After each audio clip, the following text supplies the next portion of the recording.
মই লাখপতি বাইদেউৰ কথাৰে সামৰণি মাৰিম।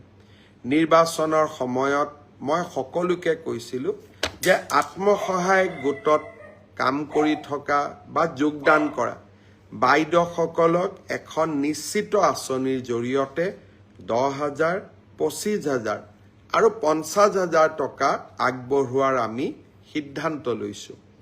অহা 8 তাৰিখে মই অসমৰ সকলো বিধায়কক মাতিছোঁ। সকলোৰে লগত আলোচনা কৰি কোন মাহত কোন সমষ্টিত আমি এই প্ৰথম কিস্তিৰ 10,000 টকা আগবঢ়াম তাৰ তালিকা এখন প্ৰস্তুত কৰিম। কাৰণ একে মাহতে মই বহুত জাগাত যাবও নোৱাৰোঁ। গতিকে আমি 3 মাহমানক সামৰি 126টা সমষ্টিত যাব লাগিব। বিধায়কসকলৰ পৰা পৰামৰ্শ লৈ 9 তাৰিখে অৰ্থাৎ 9 জুন তাৰিখে কোন সমষ্টিত আমি কেতিয়া মুখ্যমন্ত্ৰীৰ উদ্যমিতা আঁচনিখনৰ ধন বিতৰণ কৰিম তাৰ বিষয়ে আপোনালোকক জনাই দিম। আকৌ এবাৰ আপোনালোকক নমস্কাৰ জনাইছোঁ, প্ৰণাম জনাইছোঁ।